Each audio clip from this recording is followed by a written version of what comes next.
former principal, assistant superintendent, author, speaker. He's done a TED Talk that got a lot of play. I think her two best titles are teacher, principal, for sure. Probably closest to her heart. From Philadelphia, and has turned around schools that were some of the most challenging and got a lot of notoriety. So by way of introduction, I want to show you this video that Diane Sawyer made of her and her school. Now to our latest in our Hidden America series, looking in depth at people and places often overlooked in the headlines. 6 months ago, we heard about Strawberry Mansion High School inside Philadelphia. For 5 straight years, it has been considered one of the most dangerous schools in this country. Located in a neighborhood where 40% of the families live in poverty, the city's highest number of homicides and assaults. So we wanted to know, who are the 435 students trying to get an education there? The kind of education so many of us take for granted. So 6 months ago, we took our cameras into Strawberry Mansion to look at their day when that school bell rings and the security guards offer a prayer of protection. It is morning at Strawberry Mansion High School. We must save the children. So many kids coming to learn, and others on a haircut. This school year, there have been 49 serious incidents like the ones we filmed. On one day, boys in a rough fist fight. On another day, girls attacking each other, and that's the principal caught in the middle. Incidents include attacking teachers, setting fires. Somebody thought it was cute to start it on fire. Safety is not a joke. Principal Linda Wayman was an assistant superintendent in the district before coming to Strawberry Mansion this year. I could not find a principal who was suitable to handle this school. So therefore, I said to myself, because I love these students dearly, and I knew the community, I will just volunteer to be the principal. In this school, security guards watch for razor blades and tinfoil, knives, and Vaseline on faces used to make you slippery during a fight. Security cameras everywhere. And how many cameras? 94. 94? 94 cameras, yes, and we need more. Trying to protect kids like a small, quiet 9th grader named Malaysia. To me, it's important to get grades because I want to get a scholarship. Malaysia says she just wants to make her dad proud. But one day after school, Malaysia is punched in the face by another girl. Get busted up pretty good. I mean, it's like it's sore still. She tells me she's bullied a lot. You scared? Of fighting? Sometimes of coming to school. Yeah, because I'm little. Little like Razak. How do you protect yourself at school? Well, I use my words. I don't try to be big. I don't try to be anything. I just be myself. He's in the 9th grade and tries to show up at school every day, even though he shoulders a lot of responsibility at home for his mother and sisters. Potatoes cook on the stove near his bed. His clothes are in those plastic bags. His pride, the junior military uniform he carefully lays out on the chair. What are your favorite subjects? Chemistry. Yeah? I like learning about the atoms and the periodic table. Back at Strawberry Mansion, it's time for lunch, just before noon. This is the most scariest part of the day for me. I get petrified because I know that if they outnumber me, I don't know if I have enough manpower to bring them back. And as we watch, another fight breaks out. One girl had spit on the other. And Wayman rushes to break it up. Oh, take her out, take her out. She quickly restores order. I'm down. My leg, my knee. Take a deep breath, okay? Calm down, take a deep breath. By the way, during the mayhem, one of the students steps in to protect me. We don't want nobody here, Diane. Don't back up. Today's a new day. Like other kids around this country, students at Strawberry Mansion want a music program, but they have no teacher, so they try to do it themselves. I smile. And when it comes time for Parent-Teacher Conference Day... Mr. Quigley, I'm just curious, how many parents have you had come in the last 2 days? This is the first parent that I saw so far. Wow, really? Yeah. Out of his 70 students, only one parent shows up. It's Malaysia's dad. He knows that the bullying and chaos at the school distract her, but her grades are slipping, and he pleads with her to remember her future. Look at the mistakes that I made with my life. I don't want the same thing for you. He works in construction and says he just wants her to have more. I gotta make money with my hands. Why don't you make it with your brain? You understand? By spring, Principal Wayman has reduced serious incidents at the school by half, and she has doubled the number of seniors accepted into college. But some of those seniors tell her they do not have the few $100s for a deposit fee to secure a spot. For a moment, the tough, determined principal is in tears. In the auditorium, a school police officer plays "Praise Him," a hymn of hope. The year almost over. Another day ends at Strawberry Mansion. The bell about to ring. I want you to be careful going home today, young people.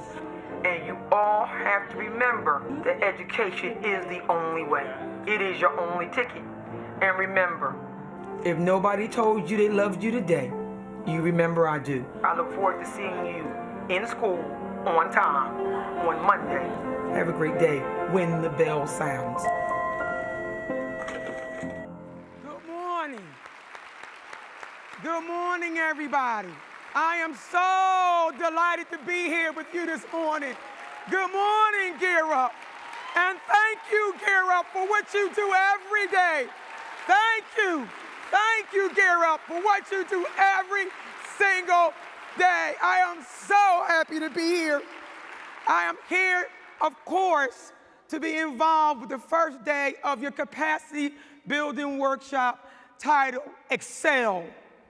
Be outstanding, be skillful, be proficient, be awesome, just be you. But before I get started, I would like to thank Mr. Sadhu and the National Council for Community and Education Partnership for the opportunity to be here with you to help you answer one essential question. Why you? Before I can begin to answer that question of why you, I first have to tell you a little story about why me. Every morning, when I was the principal of Strawberry Mansion High School, I would hold morning announcements, or I would make morning announcements. The first bell would ring, signaling that it was time for me to get ready to make that morning announcement. Now, these were not ordinary morning announcements. My staff would say they were mini sermons. Every morning, when that first bell would ring, for some reason, I would be nowhere near my office in time to make that announcement.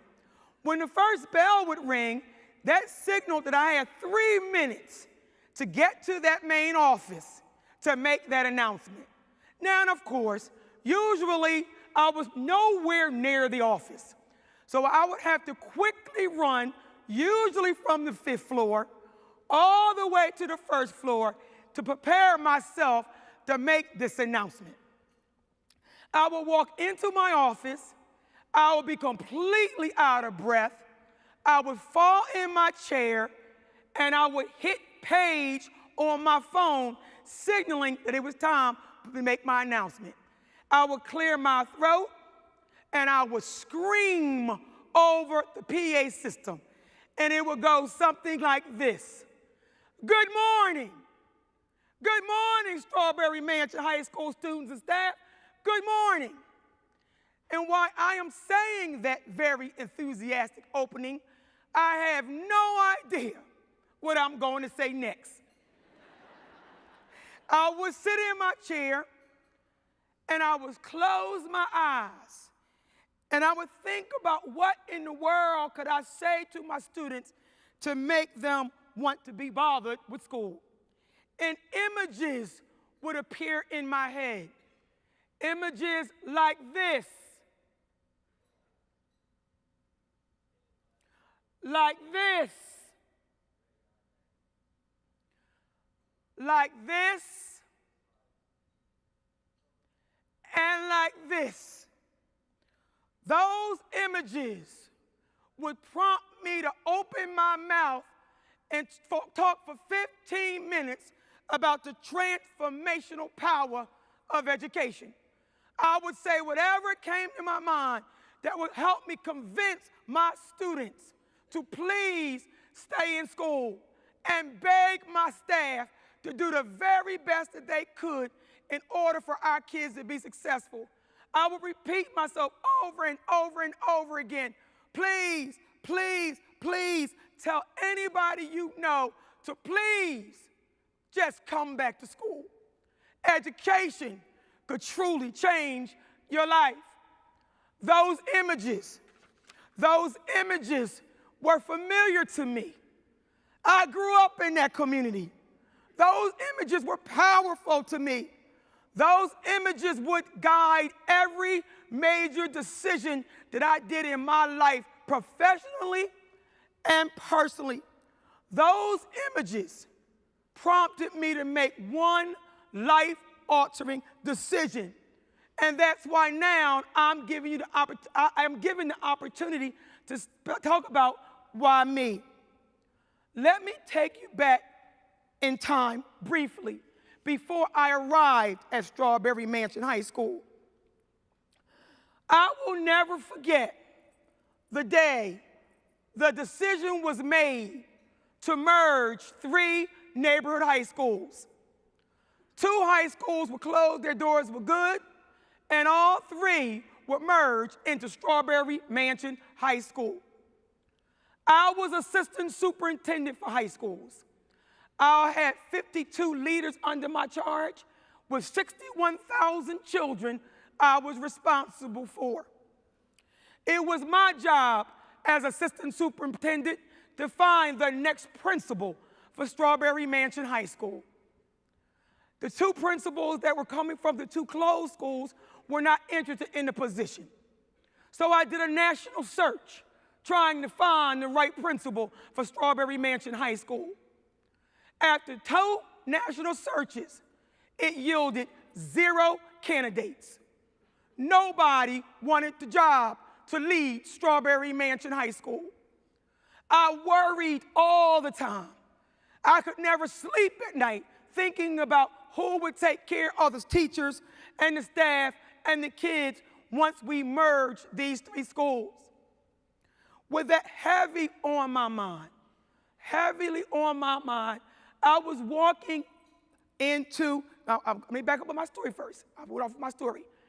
After the national search, I looked at 52 of my principals, and I decided which of these principals would I move out of their current school to move to Strawberry Mansion High School.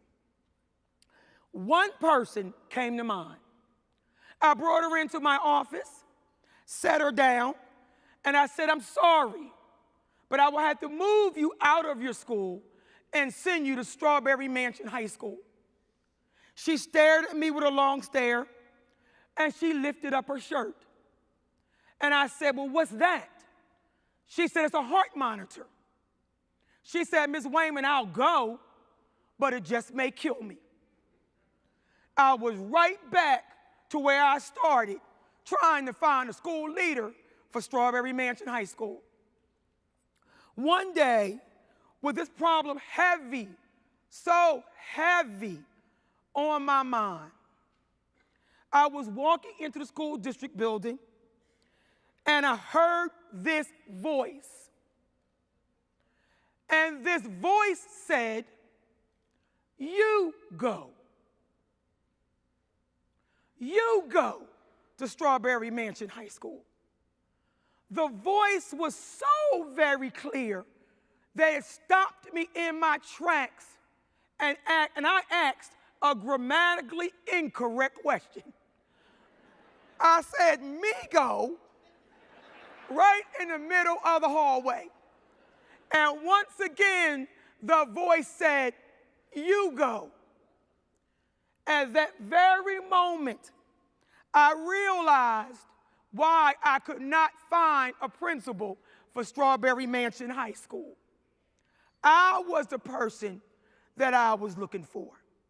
I was the person that I was searching for. I was the leader of those 52 principals and them 61,000 children. They were my responsibility to educate and keep safe.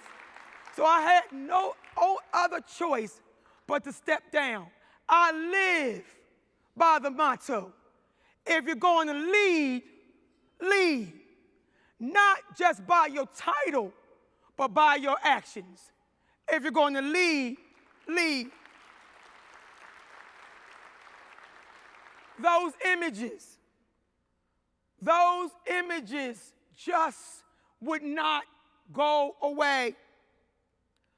But I started to see different images in my head before going into Strawberry Mansion. I saw images of a school that would educate children like the rest of the world. I imagined a school where teachers taught to the best of their abilities. I thought of a massive amount of partnerships who could help us make this school a real school. I believed in the possibilities of what could happen for Strawberry Mansion. I knew all I had to do was to do my very best. Before entering Strawberry Mansion High School, I was constantly reminded of the danger. I called in the Department of Justice.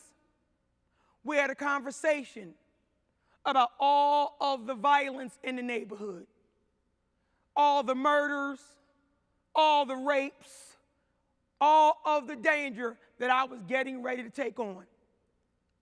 I would sit and I would read the data of how only 3% of the kids were proficient in math and only 6% in reading. I would spend a lot of days crying about how in the world could I possibly educate so many children, and how could I possibly keep them safe after they had been on a persistently dangerous list for 5 consecutive years. The number of violent incidences and the dangerous incidences exceeded almost hundreds. How and what was I going to do to make it better? But I believed I could do something. I didn't know what I could do, but I could believe I could do something. So after I looked at all of the data, after I read it closely, after I heard all of the stories about how I would not be able to keep anybody safe, how I would have to know that it was dangerous going in there, how I knew that they could not protect me in there, I still believed, and I thought about my second motto that I live by. So what? Now what? So what? It was dangerous. So what? It was underperforming. So what? The resignations were through the roof. So what? Nobody wanted to come. So what? So what? So what? So what? So what? Now what? Now what are you going to do to make it all better? Now, every leader knows that they cannot do anything alone. Every good leader knows that. So I truly believed I could make a difference. But I needed me an army to believe also. So every day, I would think about how I would make my mission a shared mission. How would I get everybody on the same page to be thinking, so what, now what, just like myself? So I met with my team over and over and over and over and over and over, trying desperately to think of a plan that would help get Strawberry Mansion off the persistently dangerous list, how to come up with a plan to educate the students proficiently. I desperately tried to understand what I could do differently so that 4 other principals before me could not do. I was the 4th principal in 4 years. What could I do differently? What could my team do differently? Those images of incarceration, of death, of poverty stayed with me every single day and motivated me to always do whatever I can to get as many kids out of poverty as I could. It was my life's mission because somebody did it for me. So what now what? Along with my army of team, my leadership team, we tried to figure out what to do next. But then something happened. We went into Strawberry Mansion High School. And we held our first nonviolence assembly. Now, I really wasn't keen on nonviolent assembly programs for a violent school at the time because I'm like, well, I don't know if this is going to work. But I really needed the partnership with the Department of Justice. And they were willing to help me. So I didn't really want to ostracize anyone. And so I said, okay, come on in and hold your nonviolence assembly. They came in, they showed a film. And the film was about the Colorbond school shooting. I was horrified.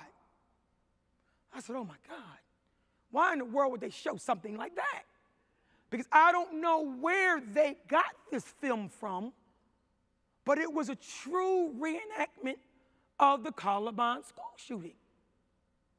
So I'm sitting there along with my staff, and we're absolutely horrified and scared to death. I thought about ending the program. I really did. I went over, I thought about ending it. Then I said, oh no, that might not be a good thing. Let them finish. It might be something different that I don't know about.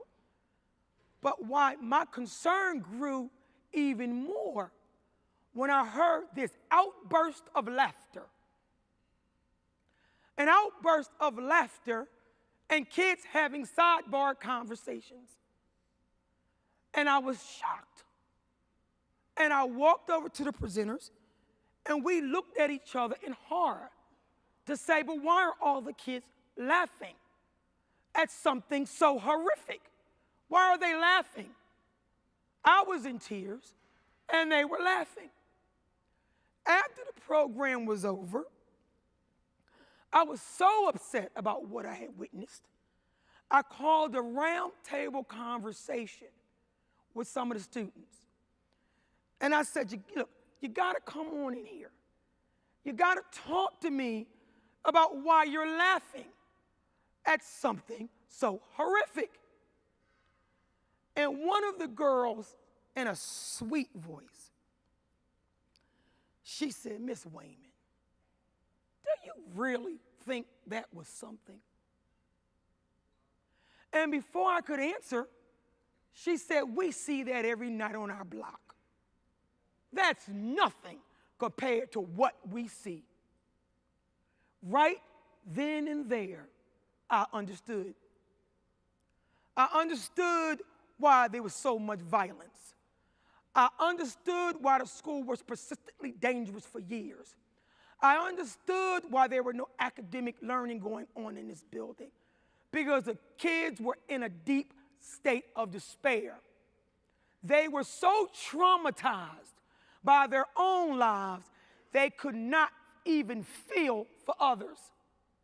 Right then and there, I knew the only way to turn this school around was to love those children for who they were. It was the only way. Excuse me. They had tried everything else. Everything else was tried. But people would say to me, excuse me, how could you love children like that? Look at them. And I will remind people, what you saw in that video on how those children behaved was not the fault of the children. It was not their doing. They could not do that. They did what they were allowed to do. So I loved those children the way they were supposed to be loved. I took them the way they were with their challenges. I showed them experiences they had never seen before. I challenged them to come to school every day and do their work. And of course, I rewarded them, I punished them, I celebrated them, and all through it all, they knew I cared about them. They knew I loved them with every ounce of my soul. Why? Because they could see it. They could see that I loved them. Everything they asked me to do for them, I did for them. And everything I asked them to do for me, they did for me. Again, love conquers all. And every day, at the end of my announcements, I tied all that love, all those experiences in, and I told them, you remember, if nobody told you they loved you today, you remember I do, and I always will. So that answers my why me question. Why me? Because I was the leader. It was my mission. God made it my assignment. I believed. I cared. I was willing. I loved them with every ounce of my soul. And there was nobody else. That's why it was me. Now that brings me to my essential question of the day. Why you? Why you? Why you? For the same reasons. When you close your eyes and you sit in a quiet space, you see those same images. When your kids tell you those stories, you know the stories I'm talking about. Them horror stories of how they live from day to day. You see those images. You feel their pain. You want so desperately to make life better for them. That's why it's you. It's you because you care. It's you because you're willing. It's you because you believe. It's you because you have hope for a better future for them. It's you because you love them. It's you because you sacrifice for them every single day. You lead with authority for them. And above all, it may only be you. Think about that. It may only be you, just like it was only me. Gear up, family. Please, please approach your work every single day as if it's only you. Because for many of your children, it is only you. You're the only one that believes in a bright future for them. You're the only one that will hope for them. You're the only one that loves them. On my last day at work at Strawberry Mansion, I'll get to that in a moment, there are so many kids who told me, you're the only person that ever loved me. For your students, it's the same way. You're the only person that care. You might be the only person that motivate them. You may be the only person that will stand in their defense. You may be the only person that will listen to them carefully and completely, without judgment. It may be only you. Please approach your work every day. Go in there with this sense of pride and reason on why you must excel. You cannot fail. You have 635,000 children dependent on you not to fail. Lead them, love them, take care of them, because it may be only you. Those images, let them images guide you. And also remember, Gear Up family, if each one of you look at it as if it's only you, it all becomes a shared mission. And you'll find yourself in this thing together. I become we become us, and together we can save from generations of children, 635 and counting. And Gear Up family, one day, one of you, somebody in here, will be chosen to tell the rest of Gear Up's story. The same way that I go around the country to tell the story of my students. The rest of Gear Up's story. Let me remind you of something. In July of 2016, Gear Up held a youth leadership retreat. Some of you probably will remember it. It's called Turnaround. That's what it was called. All of your kids sat in the audience, still in their chairs. And the facilitator of this group told them a story. And after he told their story, he asked them a series of questions. He said, stand up if you've ever lived in poverty. Some of your kids stood up. Stand up if you've ever been arrested. Some of your kids stood up. Stand up if you ever felt hopeless. More of your kids stood up. Stand up if you've ever been in deep pain. And more of your kids stood up. And before the facilitator knew it, everyone had stood up and they were facing the back wall like this.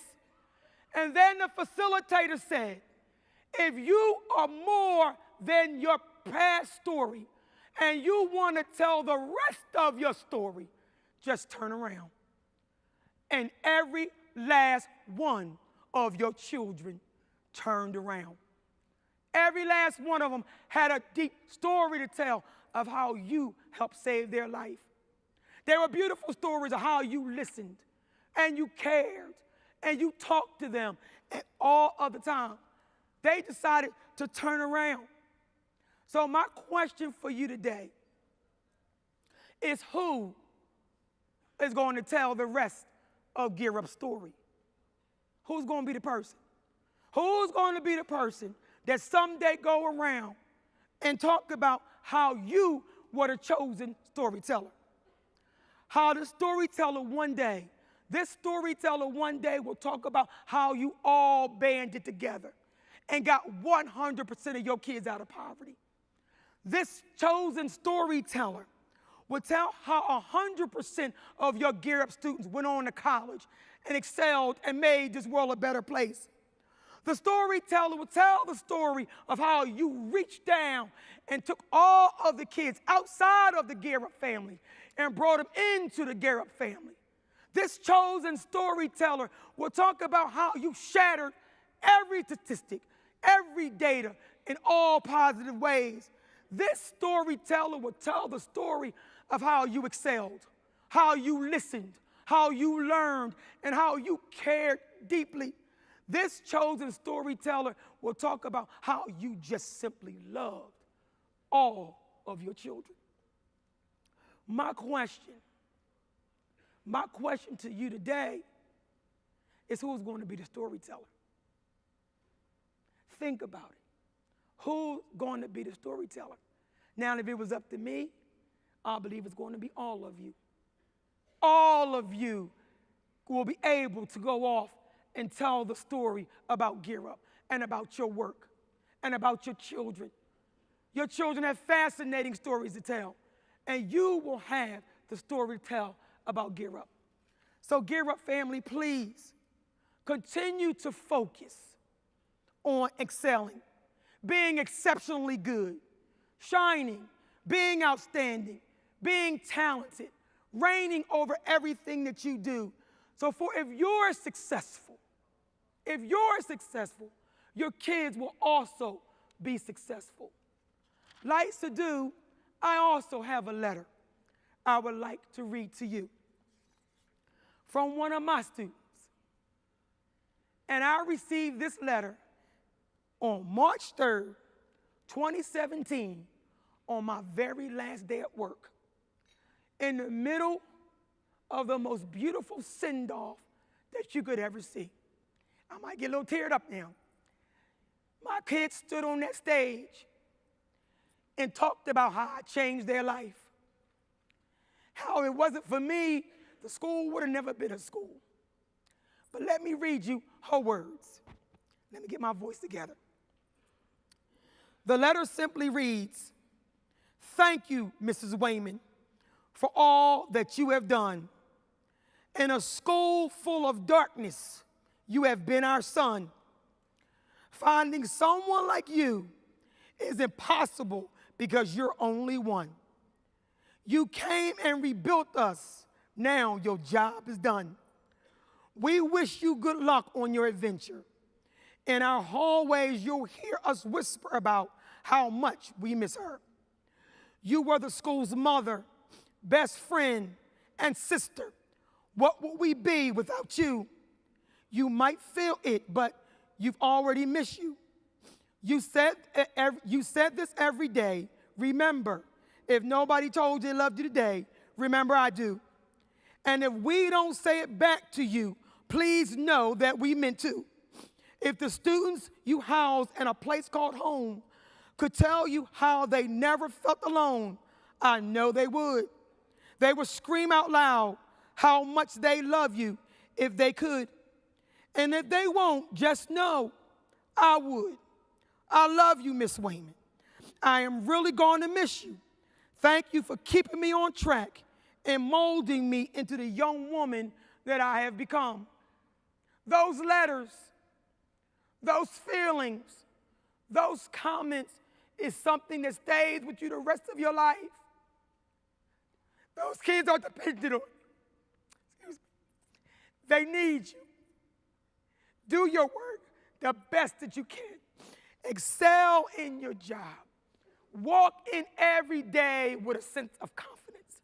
If anybody gets in your way, you tell them that you're here to save children.